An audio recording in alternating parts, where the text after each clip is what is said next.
So there's a lot going on in the world. Has that ever happened? We have turned to Governor Mike Huckabee. Has that ever happened? To sort it all out. Has anyone ever fallen asleep on you in a subway? No. Thank goodness. Maybe it will be. Funny. Maybe that would be, or some of those afflictions would be covered under the Affordable Care Act if it can Certainly, get off the ground. as would my maternity benefits, which I'm looking forward to, and children's dental health, because since our children are all grown, we don't have any kids, and I'm probably not going to have a baby. At least I'm covered, just in case. Just in case. Yes. It's not a Wild West plan you Right. have. Yeah. So what does it mean that 39 Democrats broke with the White House yesterday to vote for the Upton bill, which would allow people to keep their insurance that was canceled? This is political CYA, okay? So that's what this is about. These Democrats are in real trouble. They know they can't go back home and defend this. They've got far more people with canceled insurance than they do with people who suddenly have this wonderful insurance policy that's costing them $2,500 less. That turned out to be a complete myth. People are seeing their policies double, quadruple. There's anger out there. It's hostile. And no Democrat wants to go home and say, I'm sure proud I voted for that. So they need to say, I'm trying to fix it. You've often talked on our show how the government can't get people jobs. The government should not be doing a program like this, cannot run a program like this. Charles Krauthammer last night on the Kelly File had this to say. I want to get you to respond. Okay. Unless it is somehow rescued and they make it work. This will be a story of an epic collapse of the central element of a new kind of liberalism, and this ideology will go down with the policy. That's why liberals are so afraid of this thing collapsing, and they are in horror at the train wreck that they are now witnessing. You agree? I think liberals don't yet understand that the reason it's collapsing is because it is destined to collapse. Already in the first week, we finally got some numbers. We found 3 times more people are on Medicaid than purchase the insurance, and of those who purchase, a lot of them are getting a subsidy. And I think what that means that you have a whole lot of people getting free product, very few people paying for the product, and the only way to pay for all the free product is to charge the paying people a whole lot more. Look, this isn't something that ought to be a big shock to anybody.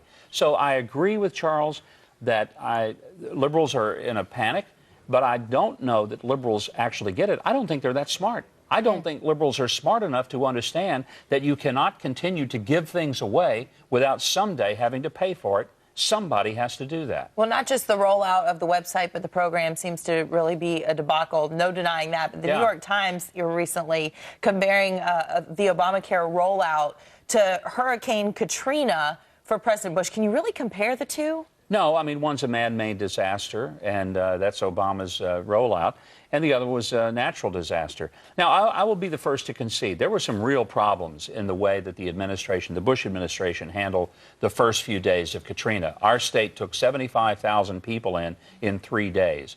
It was a stunning 3% increase in our state's population. That's a pretty big jump. And so we dealt with a lot of challenges, but they started devolving power back to the states, letting people make decisions, and it worked out. So I think it's typical of the New York Times. They've got to look for something. Let's blame Bush. Why not? Let's go ahead and just say it's his fault. But, you know, here's the thing that the president's doing. He's scrambling. I mean, I've never seen a president scramble so much.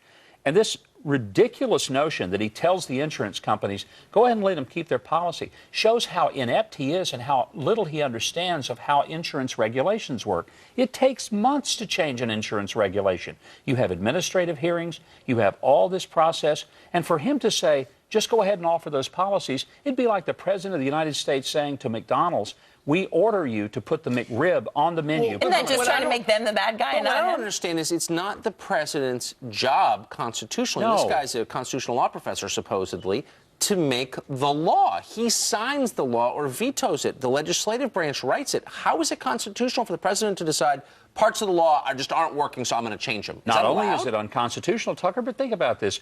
What's been the reason the Democrats have held up any possible changes to Obamacare, some that I bet they wish they'd have gone ahead and accepted, because they use this phrase, it's the law of the land. Right. And then he just goes in there and unilaterally decides which pieces of the law that he will either accept, change, enforce, or completely ignore. And I didn't hear him say this at the podium, but this undermines his entire argument that these are scam policies. Yeah. These are bad policies and rescission, exactly. Right? That they were all scam policies that people, once they got sick, would then be dropped from their insurance plans. These are better plans. And now I didn't hear him say that on the podium. That these plans were... he can't. I mean, this is like saying we've taken some really bad medicine off the shelf because it's going to hurt you, and then 3 days later come back and says, you know, we want you to go ahead and have access to that really bad medicine. So what if it makes you sick? We don't care. It's our political rear that matters. Chinese dog food, rear. Right? Yeah, no, go ahead and eat it. Yeah. But do we like when a president takes responsibility and says he's sorry?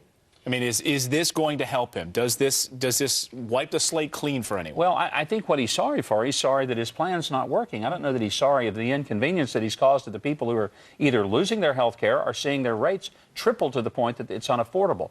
The irony of all of this is done in the name of the Affordable Care Act, and most Americans who had insurance are finding it's unaffordable.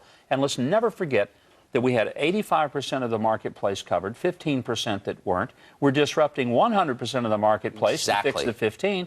We should have carved out the 15. We could have done a backbone of Medicaid, creating a pool for people who are high risk. It could have worked. You pay deductibles, co-pays, you control utilization. This could have worked, and it would have been simple.